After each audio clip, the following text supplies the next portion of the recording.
Hello दोस्तों, आपका स्वागत है हमारी कंपटीशन के यूट्यूब चैनल में। तो हम लोग अपना यूपी पुलिस री एग्जाम की तैयारी कर रहे हैं। किस चीज की? यूपी पुलिस री एग्जाम की। और ये री एग्जाम इसलिए हो रहा है कि आपको बार बार बताया जा रहा है कि आपका जो अभी हाल फिलहाल एग्जाम हुआ था वह पेपर लीक की वजह से कैंसिल हो गया था। ठीक है, किस वजह से पेपर लीक हो गया था?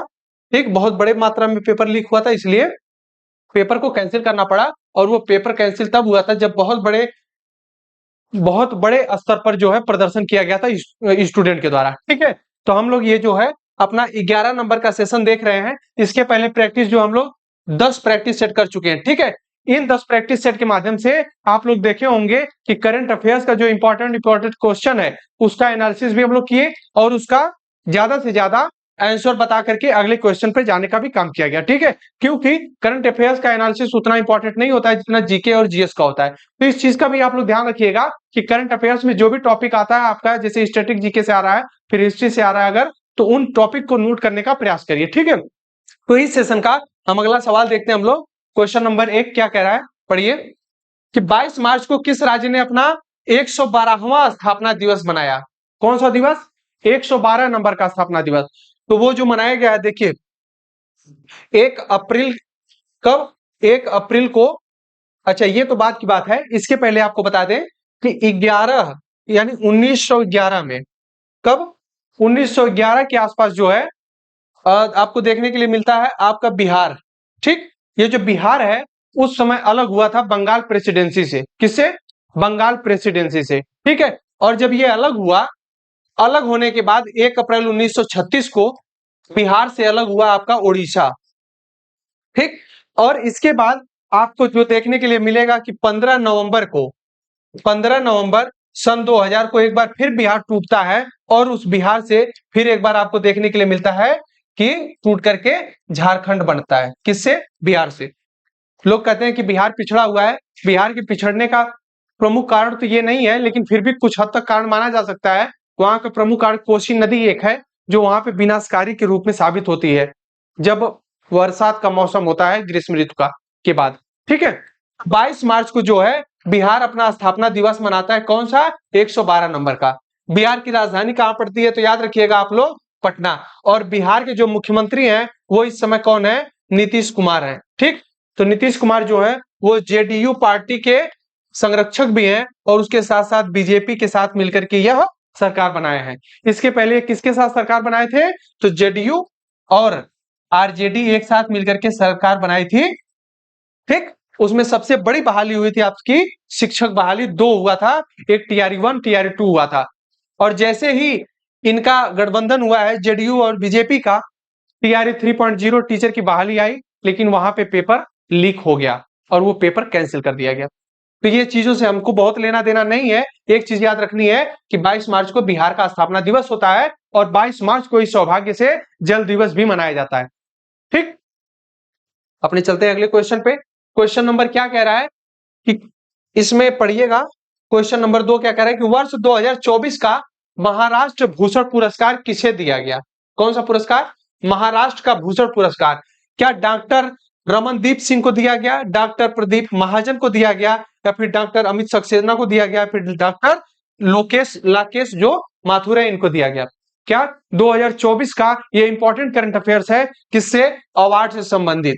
अवार्ड यानी पुरस्कार से संबंधित ये इंपॉर्टेंट क्वेश्चन है। 24 का महाराष्ट्र भूषण पुरस्कार किसे दिया गया? तो आप लोग याद रखिएगा, भूलिएगा मत। म से महाराष्ट्र होता है और म से महाजन होते हैं, यानी प्रदीप महाजन साहब को महाराष्ट्र का जो है पुरस्कार दिया गया है। ठीक, भूषण पुरस्कार।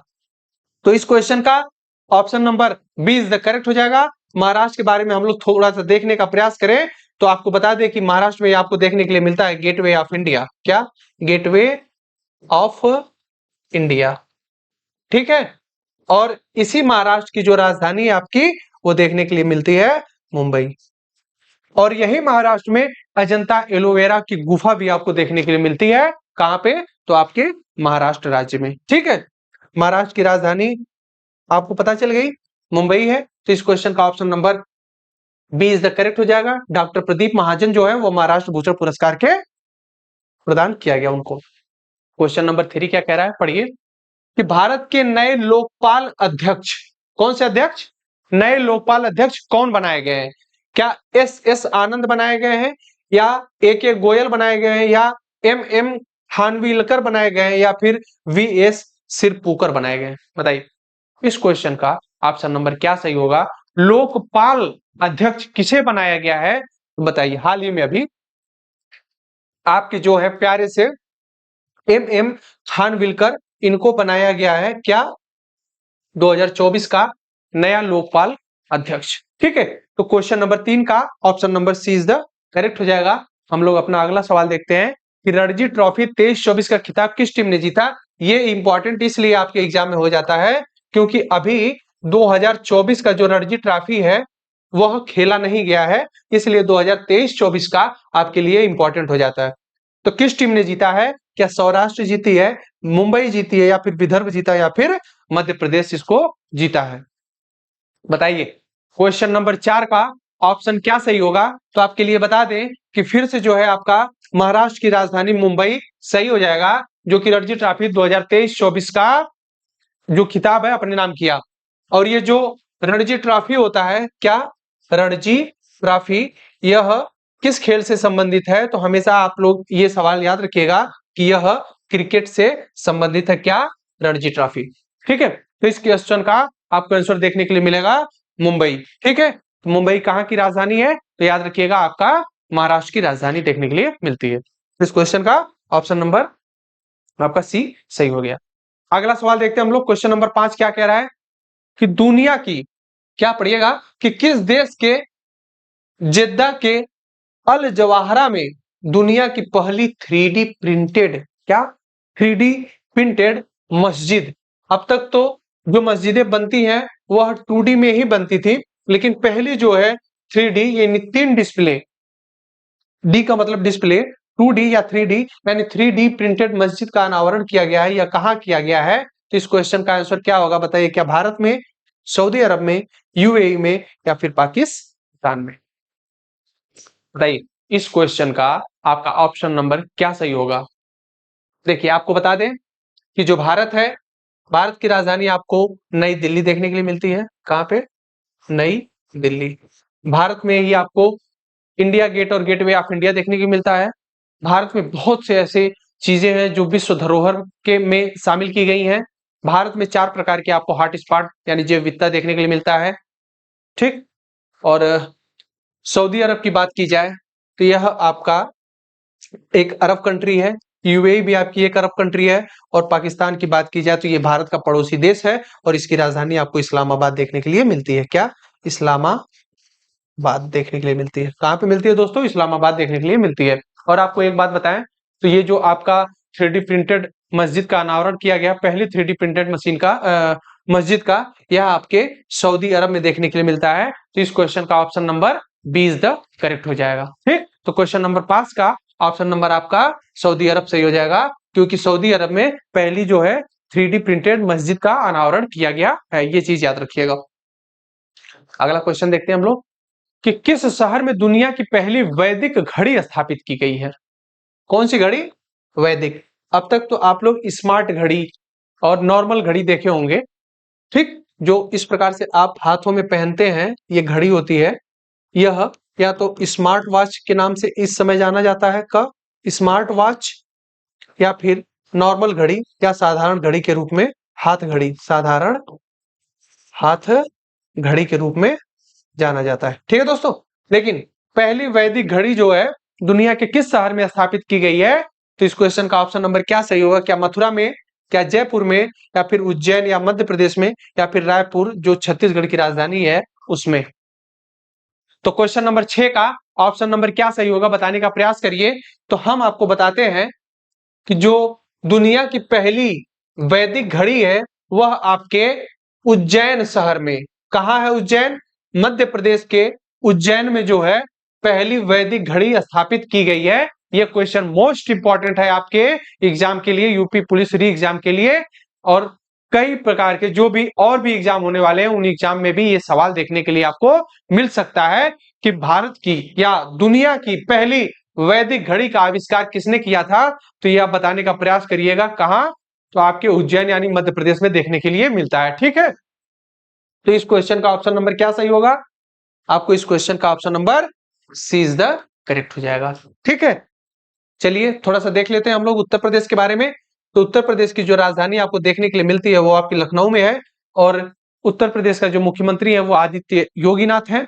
और एक बात, वहां के जो राज्यपाल है वो आनंदीबेन पटेल है। और लोकसभा इंपॉर्टेंट है, इसलिए लोकसभा की सीट यहाँ पे फिलहाल यानी वर्तमान में 80 सीट है। जयपुर की बात की जाए तो राजस्थान की राजधानी है, और जयपुर के एक नाम और जाना जाता है कि इसको पिंक सिटी के नाम से जाना जाता है। ठीक है, और राजस्थान को राजा महाराजा यानी रजवाड़ा कहा जाता है, राजस्थान राज्य को।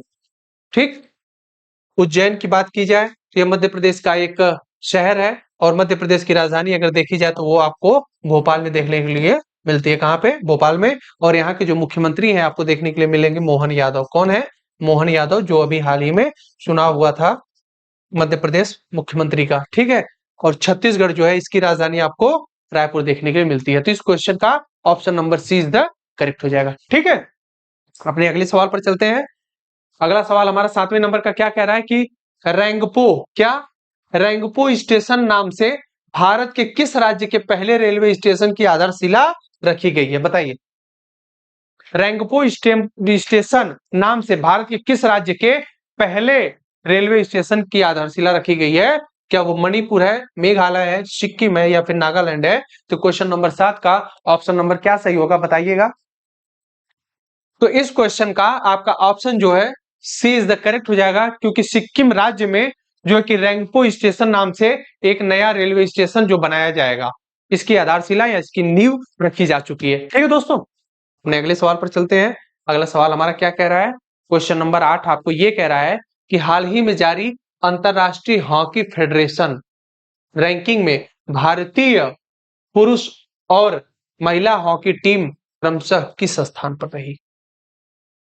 बताइए, ये 2024 का लेटेस्ट है कि 2024 में जारी अंतरराष्ट्रीय हॉकी फेडरेशन रैंकिंग में भारतीय पुरुष और महिला हॉकी टीम पूरे वर्ल्ड में किस स्थान पर है? क्या चौथे और 9वें स्थान पर है, या फिर तीसरे 7वें पर है, 11वें दूसरे पर है, या फिर 5वें पर, या 5वें पर है? कौन कौन सी? मेल की टीम और female, male hockey female hockey team किस स्थान पर है? तो इस क्वेश्चन का आंसर बताइएगा आप। देखिए, जो पुरुष टीम है उसके बारे में अगर बात करें तो वह पूरे वर्ल्ड में जो है वो 4th नंबर पर है, और महिला की जो टीम है वह 9वें स्थान पर है। तो इस प्रकार से अगर ऑप्शन देखा जाए तो आपका ए इज द करेक्ट हो जाएगा, क्योंकि चौथा और 9वां स्थान जो है आपका भारतीय पुरुष का जो हॉकी में स्थान है पूरे वर्ल्ड में वो चौथे पर है, और महिला का 9वें नंबर पर है। ठीक है, इस क्वेश्चन से आपको दो चीजें जानकारी देखने के लिए मिली। अपना अगला सवाल देखते हैं हम लोग। अगला सवाल क्या पूछ रहा है कि हरियाणा के नए मुख्यमंत्री के रूप में कौन शपथ लिया? देखिए, हरियाणा के अभी मुख्यमंत्री जो थे, इसके पहले मनोहर लाल खट्टर थे। मनोहर लाल खट्टर कौन थे? मनोहर लाल खट्टर कहाँ के सीएम थे? हरियाणा के, इसके पहले। तो अब कौन बन गए हैं? तो क्या नायब सैनी बने हैं, भूपेंद्र यादव बने हैं, या बंडारू दत्तात्रेय बने हैं, या फिर अतुल प्रधान बने हैं? तो इस क्वेश्चन का ऑप्शन नंबर क्या सही होगा, आप लोग कमेंट बॉक्स में बताने का प्रयास करिए। देखिए, जो हरियाणा के नए मुख्यमंत्री बने हैं, इसके पहले थे आपके मनोहर लाल खट्टर साहब, ये जो है इस्तीफा दे दिए हैं किसी कारणवश। उसके बाद जो है बनाया गया है नायब सैनी को हरियाणा का क्या मुख्यमंत्री। तो क्वेश्चन नंबर 9 का option number A is the correct हो जाएगा। हम लोग चलते हैं अपने अगले सवाल पर। अगला सवाल हमारा 10वें नंबर का क्या कह रहा है कि पढ़िए, हाल ही में चर्चा में रहा पाउंडे डिक्लेरेशन किससे संबंधित है? ये जो पाउंडे है डिक्लेरेशन, यह किस चीज से संबंधित है? किस संस्था से है? क्या साइबर सुरक्षा से है, या फिर समुद्री सुरक्षा से है, या फिर आर्टिफिशियल इंटेलिजेंस से है, या फिर मलेरिया रोग से है? तो आप लोग दोस्तों बताने का प्रयास करिए कि इस क्वेश्चन का ऑप्शन नंबर क्या सही होगा। अगर आपको आ रहा है तो कमेंट बॉक्स में कमेंट करिए और इस क्वेश्चन का आंसर बताइए। तब तक मैं 2 सेकंड आपका वेट करता हूं, बताइए। चलिए मैं बताता हूं, ये जो पाउंडेड डिक्लेरेशन है यह आपके मलेरिया रोग से संबंधित है, इसलिए इस क्वेश्चन का option number D is the correct हो जाएगा। अगले सवाल पर चलते हैं। अभी देखिए, 22 मार्च को क्या मनाया गया? बिहार ने अपना स्थापना दिवस मनाया। कौन सा स्थापना दिवस? तो 112 यानी 112 नंबर का स्थापना दिवस मनाया। और एक चीज याद रखिए कि 22 मार्च को एक दिवस और मनाया जाता है, क्या? जल दिवस। क्या दोस्तों, जल दिवस मनाया जाता है आपका 22 मार्च को, और इसी की जो है थीम पूछी जा रही है कि ये जल दिवस जो मनाया गया है इसकी थीम क्या है। तो क्या water for prosperity and peace है, या फिर water is a very valuable, save water, या फिर सेव वाटर, पीसफुल एफर्ट, या फिर वेट फॉर एवरीवन रिक्वायरमेंट्स। तो बताइए, जो 22 मार्च को जल दिवस मनाया गया है उसकी थीम क्या है। इस क्वेश्चन का ऑप्शन नंबर क्या सही होगा, ए, बी, सी या डी, बताने का प्रयास करिए। तो जो 22 मार्च को आपका जल दिवस मनाया गया, इसमें आपको बताया गया कि water for prosperity and peace, यानी वाटर फॉर पीस, जल शांति के लिए या शांति के लिए जल, यह थीम रखी गई है। तो इसलिए option number A is the correct हो जाएगा। क्वेश्चन नंबर 12 देखते हैं हम लोग। अगला क्वेश्चन हमारा क्या कह रहा है कि यूएनडीपी, यूनाइटेड नेशन डेवलपमेंट, इसका फुल फॉर्म होता है। कभी कभी आपके एग्जाम में फुल फॉर्म से भी सवाल पूछा जा सकता है, दे देगा शॉर्ट फॉर्म और पूछेगा कि इसका फुल फॉर्म क्या है। जैसे आपको दे दिए यूएनओ, पूछे कि यूएनए का फुल फॉर्म क्या होगा, आप लोग बोलेंगे यूनाइटेड नेशन ऑर्गेनाइजेशन, ठीक, संयुक्त राष्ट्र संघ। ठीक है, ये चीज याद रखिएगा, इस प्रकार से पूछा जा सकता है। तो यूएनडीपी का फुल फॉर्म अगर पूछे तो आप लोग बताइएगा कि यूनाइटेड नेशन डेवलपमेंट प्रोग्राम।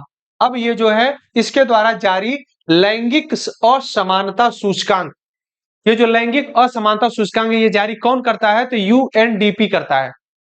ठीक, और सुनिए, सूचकांक 2022 में भारत जो है 0.437 अंक के साथ 193 देश में कौन से स्थान पर है। ये 2022 का करंट अफेयर्स है, बहुत मोस्ट इंपॉर्टेंट तो नहीं है, इंपॉर्टेंट इसलिए भी है क्योंकि अभी तक जो है लैंगिक असमानता की अभी हाल ही में रिपोर्ट आई थी, हो सकता है कि वह आपके एग्जाम में पूछे जाने की उसकी भी संभावना है। और एक बार इसको भी देख लीजिएगा, क्योंकि जो भारत है वो 108 नंबर पर था, किसमें, जेंडर गैप में, लैंगिक असमानता में। तो इस क्वेश्चन का ऑप्शन नंबर सही हो जाएगा 108 वाला, यानी ए ऑप्शन सही था।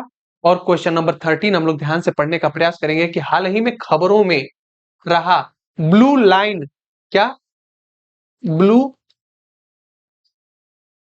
लाइन, ये जो ब्लू लाइन है ये हाल ही में खबरों में रहा, ये किस दो देशों के बीच सीमा का निर्धारण करता है।